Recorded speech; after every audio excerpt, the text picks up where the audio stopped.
श्री शिवाय नमस्तुभ्यम। ओम नमः शिवाय। हर हर महादेव। आप और आपके पूरे परिवार पर भोलेनाथ की कृपा सदैव बनी रहे। आज हम इस वीडियो में सुनेंगे रवि प्रदोष व्रत की कथा। प्रदोष व्रत करने वाला मनुष्य सदा सुखी रहता है। इस व्रत से उसके संपूर्ण पापों का नाश हो जाता है। सूत जी कहते हैं कि प्रदोष का व्रत करने वालों को 100 गाय के दान का फल प्राप्त होता है। इस व्रत को जो विधि विधान से करता है उसके सभी दुख दूर हो जाते हैं। प्रदोष व्रत करने वाले मनुष्य को त्रयोदशी जिस वार को पड़ती है उसके अनुसार कथा सुननी चाहिए। आइए भक्तों, आज रवि प्रदोष व्रत की कथा सुनते हैं। एक समय सभी प्राणियों के हितार्थ परम पावन भागीरथी नदी के तट पर ऋषि समाज द्वारा विशाल गोष्ठी का आयोजन किया गया। इस महान सभा में व्यास जी के परम शिष्य पुराण वेता सूत जी महाराज हरि कीर्तन करते हुए पधारे। सूत जी को आते हुए देखकर सोनक आदि 88,000 ऋषि मुनियों ने खड़े होकर दंडवत प्रणाम किया। महाज्ञानी सूत जी ने भक्ति भाव से ऋषियों को हृदय से लगाया तथा ढेरों आशीर्वाद भी दिया। विद्वान ऋषिगण और सब शिष्य आसनों पर विराजमान हो गए। मुनिगण विनीत भाव से पूछने लगे, हे पूज्यवर महामते, आपने यह व्रत परम गोपनीय, मंगलप्रद, कष्ट निवारक बताया है। कृपया यह भी बताने का कष्ट करे कि यह रवि प्रदोष व्रत सबसे पहले किसने किया, उसे क्या फल प्राप्त हुआ। श्री सूत जी बोले, हे विचारवान ज्ञानियों, आप शिव के परम भक्त हैं। आपकी भक्ति को देखकर मैं व्रती मनुष्य की कथा कहता हूँ, ध्यान से सुनो। एक गांव में अति दीन ब्राह्मण निवास करता था। उसकी साध्वी स्त्री प्रदोष व्रत किया करती थी। उसे एक ही पुत्र था। एक समय की बात है, वह पुत्र गंगा स्नान करने के लिए गया। दुर्भाग्यवश मार्ग में चोरों ने उसे घेर लिया और वे कहने लगे कि हम तुम्हें मारेंगे, नहीं तो तुम अपने पिता के गुप्त धन के बारे में हमें बतला दो। बालक दीन भाव से कहने लगा कि बंधुओं, हम तो अत्यंत दुखी दीन हैं, हमारे पास धन कहाँ है। तब चोरों ने कहा, तेरे इस पोटली में क्या बंधा है। बालक ने निसंकोच कहा, मेरी माँ ने मेरे लिए रोटियां दी है। यह सुनकर चोर ने अपने साथियों से कहा, साथियों, यह तो बहुत ही दीन दुखी मनुष्य है, हम किसी और को लूटेंगे। इतना कहकर चोरों ने उस बालक को जाने दिया। बालक वहां से चलते हुए एक नगर में पहुंचा। नगर के पास एक बरगद का पेड़ था। वह बालक उसी बरगद के वृक्ष की छाया में सो गया। उसी समय उस नगर के सिपाही चोरों को खोजते हुए उस बरगद के वृक्ष के पास आ पहुंचे और बालक को चोर समझकर बंदी बनाकर राजा के पास ले गए। राजा ने उसे कारावास में बंद करने का आदेश दे दिया। ब्राह्मणी का लड़का जब घर नहीं लौटा तब उसे अपने पुत्र की बड़ी चिंता हुई। अगले दिन प्रदोष व्रत था। ब्राह्मणी ने प्रदोष व्रत किया और भगवान शंकर से मन ही मन अपने पुत्र के कुशलता की प्रार्थना करने लगी। भगवान शंकर ने उस ब्राह्मणी की प्रार्थना स्वीकार कर ली। उसी रात भगवान शंकर ने उस राजा को सौंपन में आदेश दिया कि वह बालक चोर नहीं है, उसे प्रातःकाल छोड़ दे, अन्यथा उसका सारा राज्य वैभव नष्ट हो जाएगा। प्रातःकाल राजा ने शिवजी की आज्ञानुसार उस बालक को कारावास से मुक्त कर दिया। बालक ने अपनी सारी कहानी राजा को सुनाई। सारा वृत्तांत सुनकर राजा ने अपने सिपाहियों को उस बालक के घर भेजा। उसके माता पिता को राज दरबार में बुलाया। उसके माता पिता बहुत ही भयभीत थे। राजा ने उन्हें भयभीत देकर कहा, आप भयभीत न हो, आपका बालक तो निर्दोष है। राजा ने ब्राह्मण को 5 गौ दान में दिए, जिससे वे सुखपूर्वक अपना जीवन व्यतीत कर सके।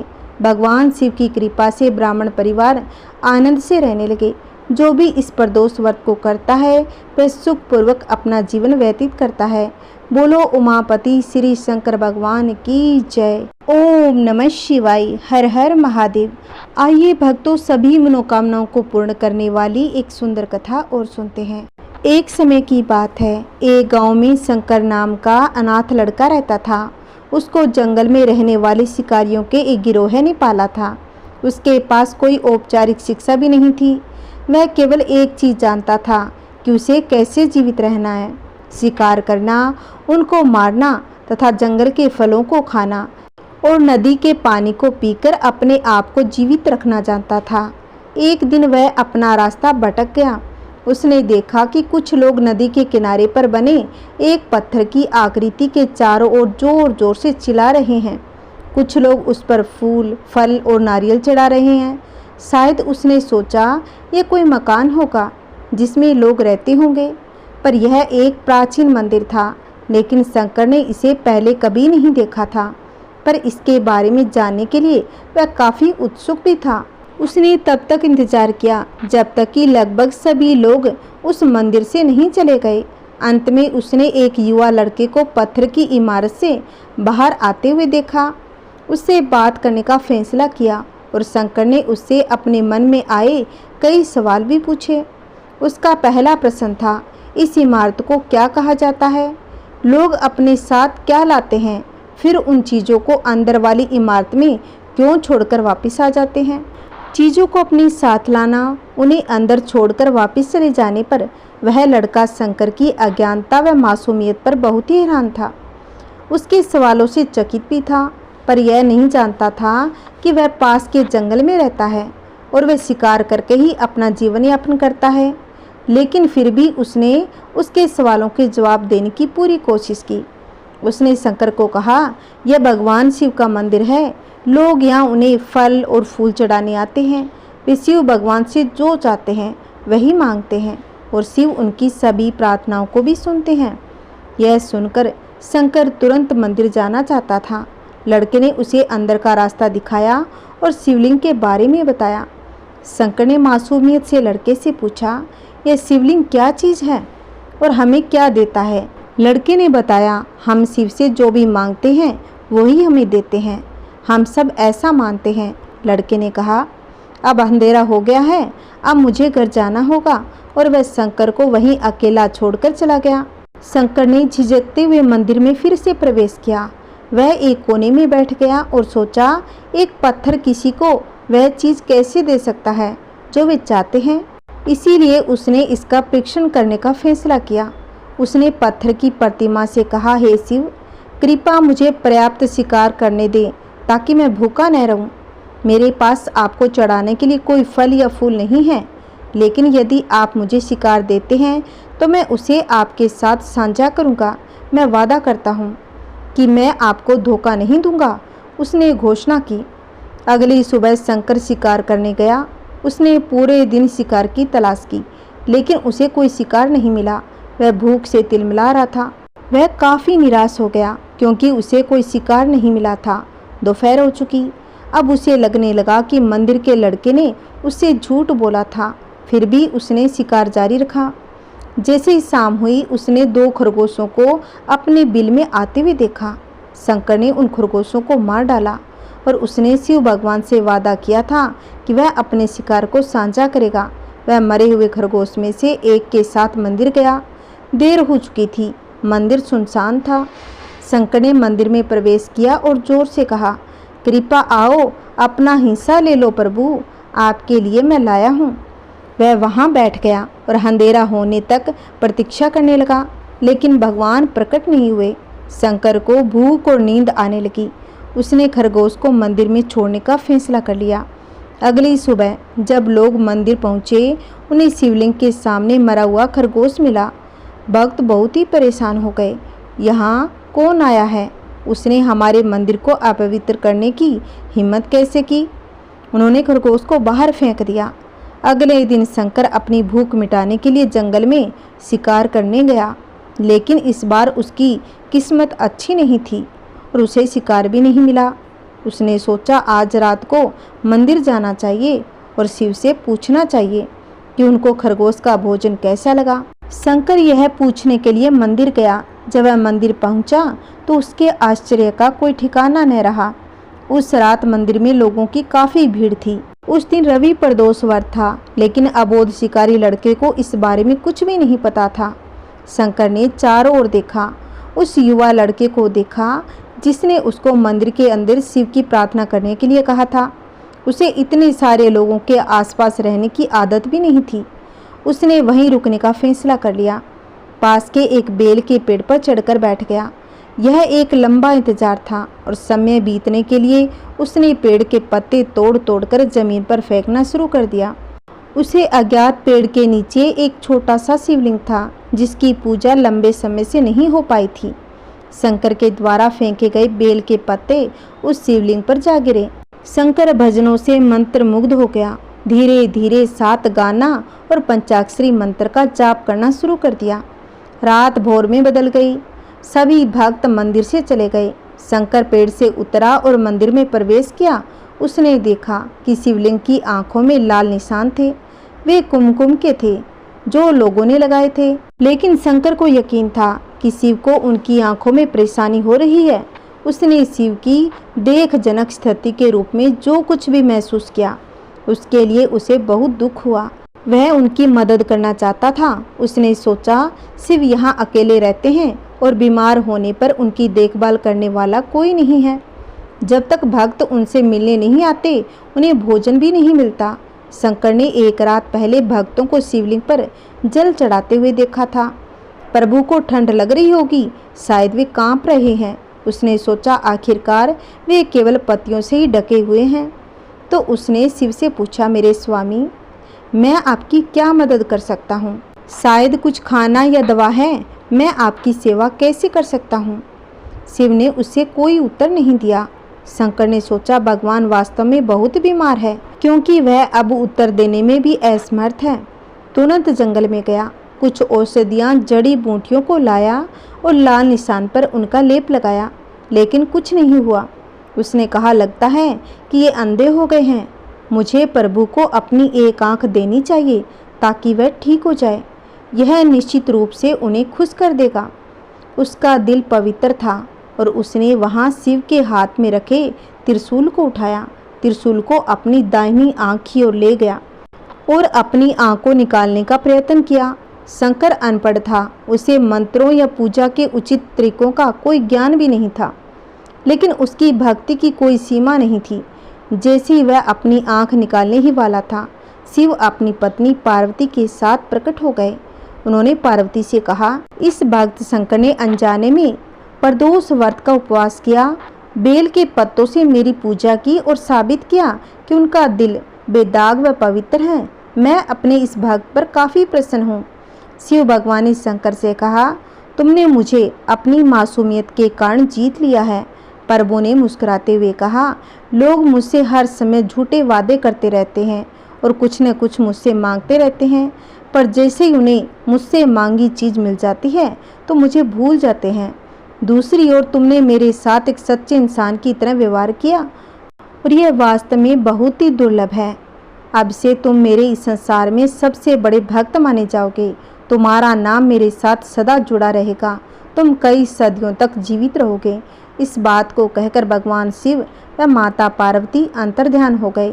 तभी से लोग शिव के साथ शंकर को भी लगाने लगे। बोलिए शिव शंकर पार्वती की जय। आज रविवार है, इसलिए आज के दिन सूर्य भगवान की कथा भी सुननी चाहिए। आइए भक्तों, अब हम सुनेंगे सूर्य भगवान की कथा। प्राचीन काल में किसी नगर में एक बुढ़िया रहा करती थी। वह प्रत्येक रविवार को सुबह उठकर स्नान आदि से निवृत्त होकर आंगन को गोबर से लीपकर स्वच्छ करती थी। उसके बाद सूर्य भगवान की पूजा करने के बाद भोजन तैयार कर भगवान को भोग लगाकर ही स्वयं भोजन करती। भगवान सूर्यदेव की कृपा से उसे किसी प्रकार की चिंता व कष्ट नहीं था। धीरे धीरे उसका घर धन धान्य से भर गया था।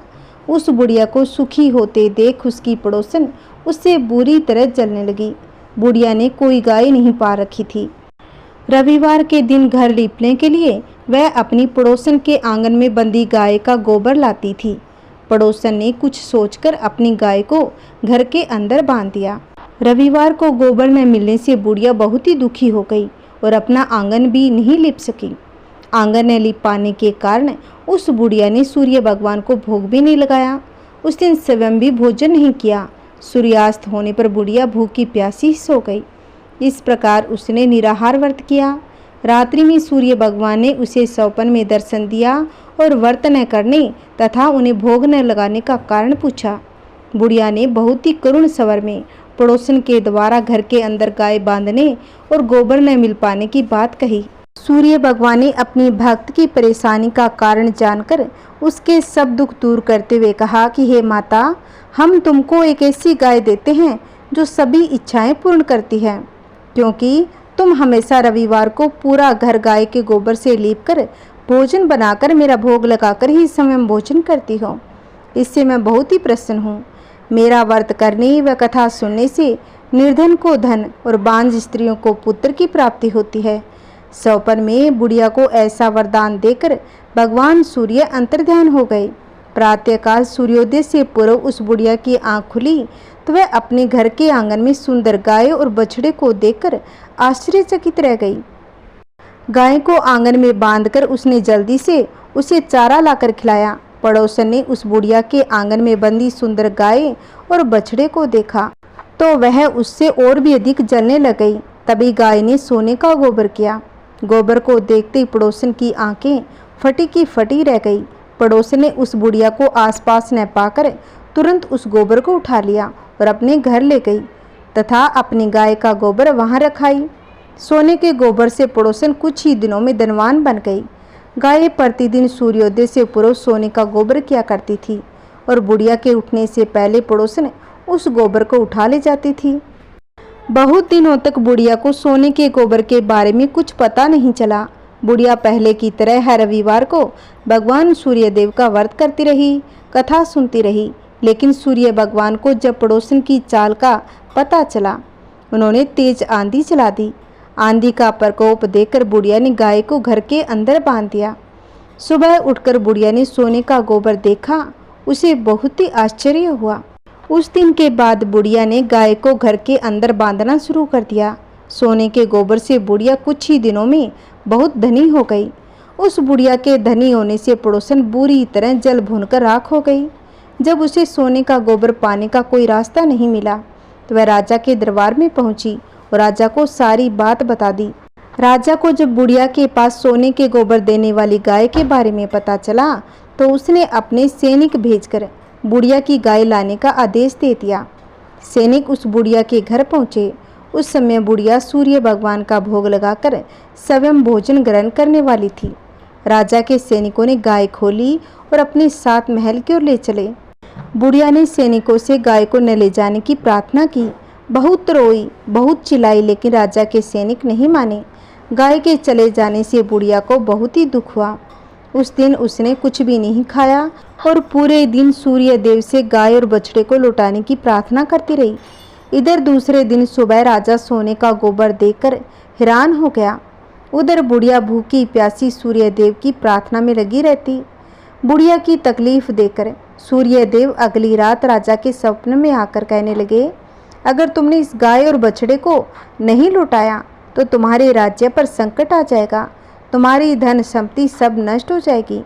सूर्य देव की बातें सुनकर राजा की नींद टूट गई। दूसरे दिन सुबह वो बुढ़िया को गाय और बछड़ा लौटा देते हैं, साथ ही उसे कुछ धन भी देते हैं और उसकी पड़ोसन को सजा भी देते हैं। सूर्य देव की इस चमत्कारी गाय और बुढ़िया पर उनकी कृपा को देखकर राजा पूरे नगर के लोगों को हर रविवार सूर्य देव की पूजा करके व्रत रखने के लिए कहा। पूरे नगर के लोग अब रविवार का व्रत रखकर व्रत कथा को सुनने लगे।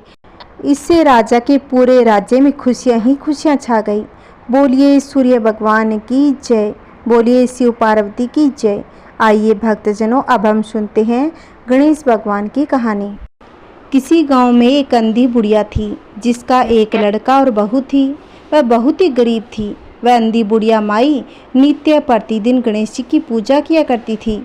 माई की पूजा से प्रसन्न होकर एक दिन गणेश जी महाराज साक्षात सम्मुख आकर बैठ गए और बोले कि बुढ़िया माई, तू प्रतिदिन निस्वार्थ भाव से मेरी पूजा करती है, जो चाहे सो मांग ले। बुढ़िया माई बोली, हे विघ्नहर्ता गणेश जी भगवान, मुझे तो मांगना ही नहीं आता, सो क्या मांगू। तब गणेश जी भगवान बोले कि माई, मैं कल आऊँगा, तू अपने बेटे बहू से पूछकर मांग ले। तब बुढ़िया ने अपने बेटे बहू से पूछा तो बेटा बोला कि माँ धन मांग ले। बहू से पूछा तो बहू ने कहा कि माँ पोता मांग ले। तब बुढ़िया ने सोचा कि बेटा बहू तो अपने अपने मतलब की बातें कर रहे हैं। उस बुढ़िया ने पड़ोसन से पूछा। बुढ़िया के पूछने पर पड़ोसन ने कहा कि बुढ़िया माई, तेरी थोड़ी सी तो जिंदगी बची है, तू क्यों तो मांगे धन दौलत और क्यों मांगे पोता। केवल अपने लिए आंखें और गोडे मांग ले, जिससे तेरा जीवन सुख से व्यतीत हो जाएगा। उस बुढ़िया माई ने बेटे, बहू तथा पड़ोसन की बात सुनकर घर में आकर सोचने लगी, जिससे मेरा बेटा और बहू भी खुश हो जाए और मेरा भी भला हो जाए, ऐसी चीज मांग लूं। जब दूसरे दिन गणेश जी भगवान आए और बोले, बुढ़िया माई मांग। गणेश जी भगवान के वचन सुनकर बुढ़िया माई बोली, हे विघ्नहर्ता भगवान, अन्न देओ, धन देओ, निरोगी काया देओ, अमर सुहाग देओ, दीदा गोडा देओ, सोने की कटोरी में पोते को दूध पीता देखूं, अमर सुहाग दो, समस्त परिवार को सुख दो, आपके श्री चरणों में मुझे स्थान दो। बुढ़िया की बातें सुनकर गणेश जी बोले, बुढ़िया माँ, तूने तो मुझे ठग लिया और कहती हो कि मांगना ही नहीं आता। जो कुछ तूने मांग लिया वह सभी तुझे मिलेगा। यूं कहकर गणेश जी भगवान अंतर्ध्यान हो गए।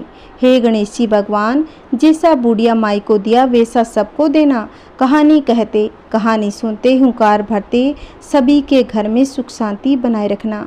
बोलिए विष्णु भगवान की जय, बोलिए गणेश भगवान की जय। आइए भक्तों, अब हम सुन लेते हैं आरती।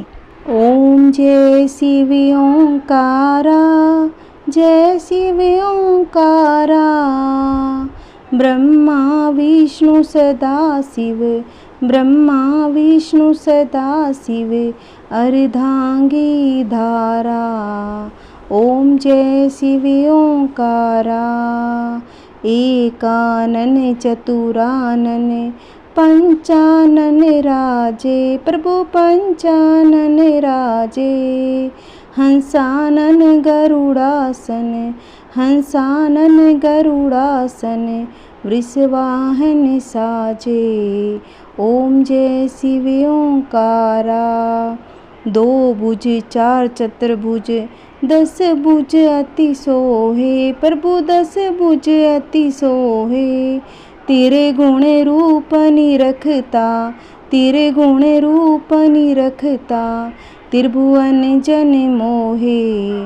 ओम जय शिव ओंकारा, अक्षमाला वनमाला रुद्रमाला धारी, चंदन मृग मद सोहे, चंदन मृग मद सोहे, भाले शशिधारी।